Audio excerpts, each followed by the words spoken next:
So the draft is coming very, very soon. And the Steelers, I mean, you look at it, what do they got? 4 picks in the top 98 pick, or 4 picks in the top 98. I mean, that's a good thing. Look, I know we made the playoffs last year, but the Steelers had holes. I mean, smoke and mirrors how we made it to the playoffs. Lord have mercy. I have no idea how we pulled it off, but we pulled it off. But if you take a look at where we got, what are our draft picks here? Let me go down the list. Obviously, we got number 20, number 51, number 84, and obviously number 98. Those are 4 picks in the first 3 rounds. So we got to use them well. Now, starting off, look, I don't think it's any secret that the Steelers need a center. Lord have mercy, do we need a center?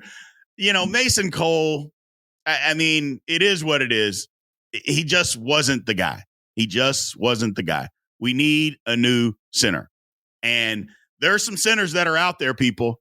There are definitely some centers that are out there to be had. Now, look, the Steelers missed on a center, and I think that's part of the problem. You know, you look, Creed Humphrey was available a few years back. What happened? I mean, he's an all-pro. Let's just start there. He's an all-pro. He's been to 2 Pro Bowls. He's one of the premier centers in the league. Not to mention, now that Jason Kelce is retired, as long as Creed Humphrey, which there's no indication that he's going to slow down, he's going to be the Pro Bowl center for the National Football League for the next 5 to 6 years. The Steelers had an opportunity, man, and they passed. Tyler Linderbaugh, another one. That one is the one that stings. That one stings. Look, Creed Humphrey, we got Pat Freiermuth, okay?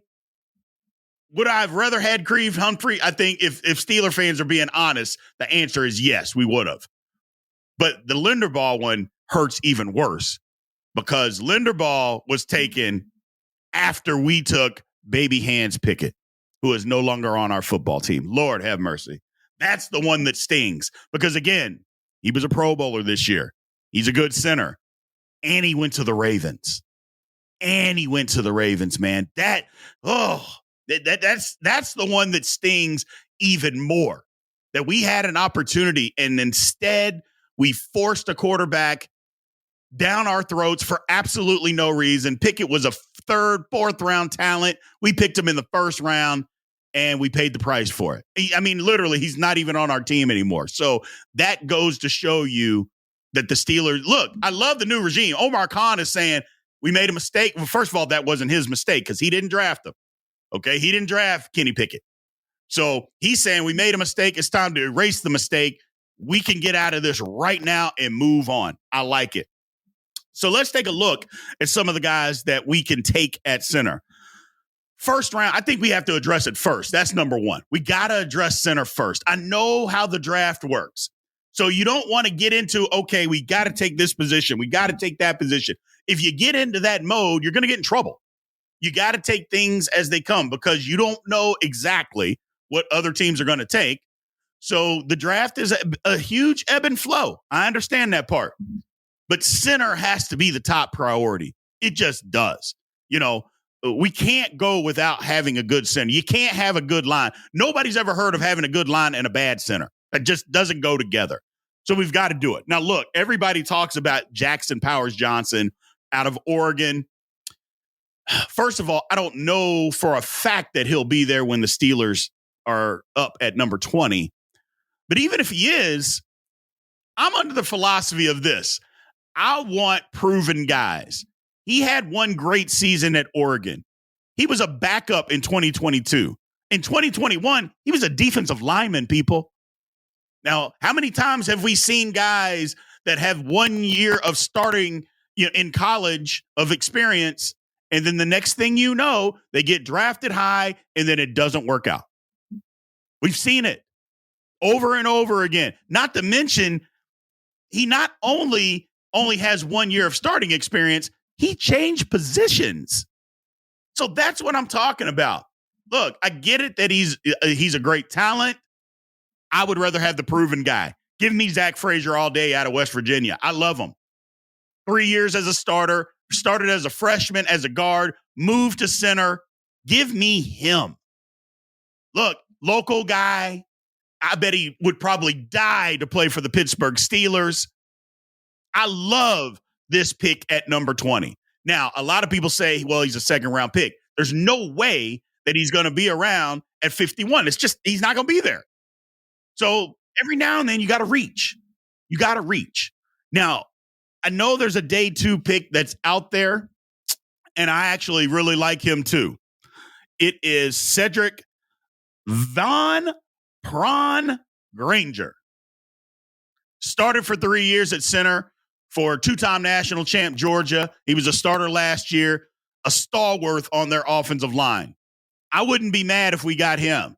I don't want him day 1, but if we picked him up day 2, if the 2 guys that we want aren't there on day 2, yeah, people, I like that pick. I like that on day 2, but we've got to address it. If we go past 51 without addressing center, I'm not sure that the draft has been successful up to this point. But that's what I think where we go. I think we address center first. Now, if we can't get center and what we want in the first round, just like the scenario I talked about, you and I both know that offensive tackle would be the next pick. I look, we're going to get to receiver, but not now. Not with no. We all love how hard Dan Moore Jr. tries. We do. But Broderick Jones is the Steelers' future at left tackle. Period. End of story. He's the future. It's time to move him over and go draft the right tackle or somebody else that can play right tackle. Like I said, we love Dan Moore. We love how hard he tries. But you know what? This is a results-based business, and he just wasn't getting it done. As hard as he worked, he wasn't getting it done. Broderick Jones is head and shoulders better than he is. It's time to put him at the left tackle position, let him sit there for a decade. He's the real deal. He proved it. He struggled a little bit near the end of the season. I get that. But Broderick Jones is the guy. He should have been, in my opinion, should have been there from day 1. Should have been the day 1 starter at left tackle, penciled him in, and we could have moved on. But they didn't do that. I thought it was a mistake. Now, Amarius Mims out of Georgia is somebody that's being talked to or talked about. I like him. He's huge, athletic. But I just talked about, someone that didn't, play all that many snaps. Mims is the exact same way. Mims, I think, has 13 starts. That's all the starts that he has while at Georgia. And last year he got hurt. He only started 6. So the thing about it is he doesn't have a ton of experience. But when he was out there, he's good. Now, look, his feet are amazing. He's basically just a little bit smaller, he's taller, but he's a version of Broderick Jones. He's great with his feet, incredible in the run game. He's an athlete. He would be ideal. If the Steelers can get him at 20, they have to do it. They have to do it. Depending on how the draft goes, I think they have to do it. Again, if our center isn't there, that's where you have to go. Now, chances are Mims may not be there. So here's another tackle, a little bit down the board a little bit. Look at Blake Frazier. Blake Frazier, athletic guy, right tackle out of Notre Dame. Hey, we need a right tackle. Blake Frazier is that guy. Look, he'd have been the starting left tackle if it wasn't for Joe Alt at Notre Dame. Again, another guy, athletic, powerful at the point of attack, great pass protector. Started a ton of games at Notre Dame, was highly successful. Day 2 pick, slide him right in at right tackle. We have our tackle problem solved, people. We have our tackle problem solved. I love that day 2 pick. Again, he's not a day 1 guy. There's no reason to reach for somebody like that. But on day 2, second round, he might even slip to the 3rd round. Probably not. But if he does, the first pick of the 3rd round, yeah, absolutely. Absolutely. I also like Tyler Guyton out of OU. Look, he is an athletic freak. That is his thing. He is clearly he might be the most athletic guy as far as offensive tackle in the draft. So ton of upside with him. But I don't know that he can step right in and play right away. That would be the thing. I think he needs a little bit of fine tuning, but you know what? It's my philosophy. Guys get better by playing, not by watching. But we saw it with Broderick Jones. Broderick Jones got out there, struggled a little bit early, and then just came on like gangbusters because he was out there playing and out there getting better. So Steelers at tackle, I like that. Second round, third round for those guys. Look, if we can't get the tackle or the center that we want in the first round, we have to go to tackle. That is the second highest need that the Steelers have. Absolutely the second highest need. So center first, tackle second. Let's move on. Now, I know a lot of people are going to say, Big B, you're nuts. I think cornerback is before receiver. And before you scream, before you shut this off, before you say, I don't know what I'm talking about, let me explain why. The Steelers draft wide receivers well. And it doesn't really matter where we get them. We've done it for decades, 40 years. And we'll get into that in a minute. So I'm not worried about getting a receiver in the draft. We know how to do that. We got to get a cornerback. We saw what our defense was last year. Look, Joey Porter Jr. is great, but we didn't have anybody else. Levi Wallace was bad. Patrick Peterson was bad. And then we were just basically dealing with the cast of misfits, but with the cast of guys that weren't necessarily as good, and it cost us. It just did. How many times did we say, oh, my God, can we just cover? Can we get in front of somebody? Couldn't do it. Could not do it. This can eliminate some of those problems. Look, Terrion Arnold out of Alabama, will he be there? He's being projected as the top corner. Didn't run super fast, but his technique, his hand placement, and he competes. That's what you want. He competes. He lacks a little confidence. It's almost like if a guy makes a catch on him, he gets down on himself, but he competes. So, I like that in a corner. Again, he's not a speed demon, but if your hand placement is good and your technique is good, Nick Saban does an outstanding job of coaching defensive backs. That it was his specialty, and he has put a ton of defensive backs in the National Football League that excel. Heck, we got one in Mika Fitzpatrick. So Terrion Arnold would be great. A day two guy, third round, and I think he'll be there in the third round. Max Melton, yeah, buddy, out of Rutgers. Look, he could have come out last year and would have been drafted in the same position, maybe a little later. He improved his draft stock. Look, the thing about him is he came back, he got better. He has the size and the speed, not only to play outside, but he can also play inside.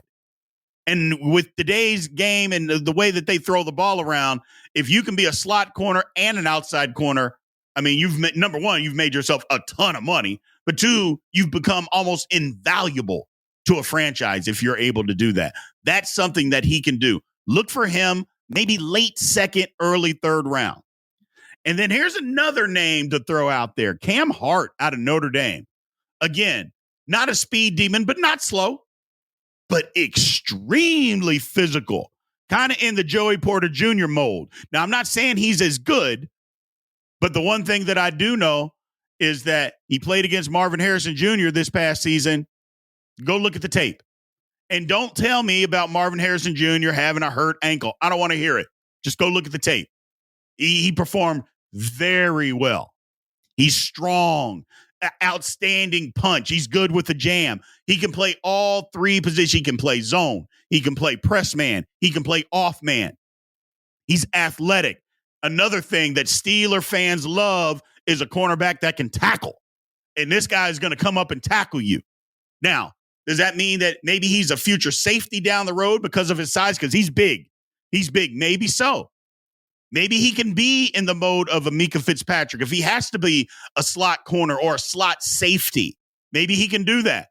But I think we look at him. If we can get him in the third round, I think the Steelers would behoove themselves to take a look at him.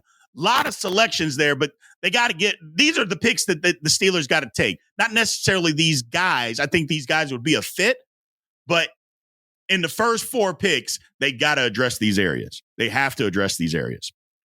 Now, moving on. Finally, wide receiver. Look, I know. Brian, you're crazy. We need a wide receiver in the first round. We got to take one in the second round.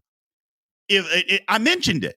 If the Steelers don't do anything well, they draft wide receivers. I mean, 40 years. Go back to 50 years.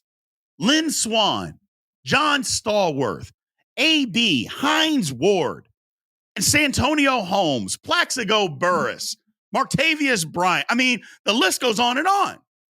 That's what the Steelers do. They draft wide receivers, and they don't have to be in the first round either.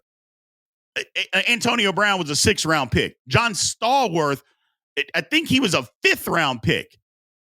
You know, Hines Ward. I mean, the list goes on and on of guys that weren't in the first 2 or 3 rounds that the Steelers have taken that have become very good receivers. And that's why I say you can wait, because the Steelers can find those gems. Look, there's a ton of receivers in this draft. Everybody's not going first round. Everybody's not going second round. But the Steelers can look at some of these guys and they can make some headway because they know what they're doing. If they, like I said, if they don't know anything else, they know what they're doing when they're coming to the draft, drafting receivers. Look at Ricky Purcell out of Florida. And he would be a guy. If he's around in the 3rd round, we take him. He may not make it. That's the key. He may not make it. But if he does, you got to take him. He can play inside and out. He's a solid route runner, and he's got a ton of speed. That's exactly what the Steelers need opposite of Pickens. Because, look, Pickens is a big receiver, physical receiver. Still has to run better routes. He's got what I should say, he needs to learn to run more of the route tree. So we need another guy on the opposite side. Look, we got rid of Deontay Johnson. Deontay Johnson is a top 10 route runner in the National Football League. Now, he had a bottom 20. It's talking about hands. I mean, Skillet Hands Johnson. How many Steeler fans were out there like, oh my gosh, this guy wide open and dropping passes? So we've got to change that. This is a guy that could do that. Again, speed, good route runner, can play inside and out, can learn, knows how to get open. That's what the Steelers need opposite Pickens, and to take some pressure off of them, because they're going to double team him early. That's going to happen. But to be able to take the pressure off and to get more single coverage, you got to have a guy on the other side. This could be a guy. Jalen Polk out of Washington. I think he is getting undersold by a lot of teams. I think this might be one of the biggest steals of the draft, people. Look, he played with Uduzzi at Washington. Michael Penix was throwing him the ball. He had 73 catches, almost 1,200 yards, 1,191 yards, and 10 touchdowns playing opposite Rome. Look, he's extremely productive in that system. And you can say, yeah, they throw the ball all the time. And they do. But he's got size. He's got speed. He's a good route runner. That's exactly what the Steelers need opposite George Pickens Jr. They need that. So I don't know. And I shouldn't say George Pickens Jr. It's just George Pickens. I thought I was getting him confused with Joey Porter. I apologize. But that's what they need. They need somebody like him. I think he might be one of the steals of the draft. Performed well at Pro Day. The Steelers could do no wrong if they drafted this guy in the 3rd round. I think he is a no-miss type of guy. Not saying he's a first-round talent, because you don't need to take him in the 1st round. But if you can get him in the 3rd round, or maybe even the 4th round, which I don't think he's going to last to the 4th round. But if he is, holy smokes, the Steelers have found something. Lastly, Jermaine Burton out of Alabama. Look, Jermaine Burton has as much talent as almost anybody in this draft. Size, speed, outstanding hands, and his separation is second to none in this draft. Character issues. Some character issues. Now, here's the thing. I think the Pittsburgh Steelers they're well equipped to deal with wide receivers with some character issues, with a little bit of character flaws. I think they're well equipped to deal with that since we've dealt with it for decades. Do we want to dive back into that? I don't know. But I know as far as talent-wise, there's not a lot better than Jermaine Burton. Now, again, the issue comes with the character flaw. Mike Tomlin hasn't always been the best at dealing with those character flaws. But, the saying is out there, that they're will use you until your trouble outweighs your worth. And I think that's kind of the thing that most franchises deal with is that, yes, we'll keep you until we can replace you. And once we can replace you, it depends, is your trouble worth it? And once it doesn't become worth it, they get rid of them. So Jermaine Burton, I don't know, a flyer. I know he's not going to last till the 5th round. That part I know. If we could get him in the late 3rd, early 4th, or in the 4th, I think would be good because, again, the talent, he was underutilized at Alabama. You're not going to go and look at his stats and say, oh, man, what happened here? He didn't have great stats. He's underutilized. But his separation and what he can do with the football and how he can separate from guys at the line of scrimmage and in his routes, not many better in this draft. Just not. The talent is there. Is it everything there between the ears? I don't know. But like I said, late 3rd, early 4th, I think he's worth taking a flyer on, man. Those are the things that I think the Steelers need to do in the draft. Like I said, they got 4 picks in the first 98. Got to address center. Got to address tackle. Got to address corner. And we definitely need to address wide receiver. Now, you guys might be murky on the order. I get that. But just think about the Steelers team and where they can go and what they need. We need a center more than we need anything else on this team right now. We got to have a center. And then tackle is right there next to it. Center is 1A, tackle is 1B. Now, you might flip-flop a little bit on wide receiver and corner, but the way that teams throw the football around and the way the game is played, I think you can't have enough good corners. And the earlier we can get one, the better. The earlier we can get one, the better. But I know one thing, the Steelers are going to get a good wide receiver. If nothing else, the Steelers are going to draft a good wide receiver.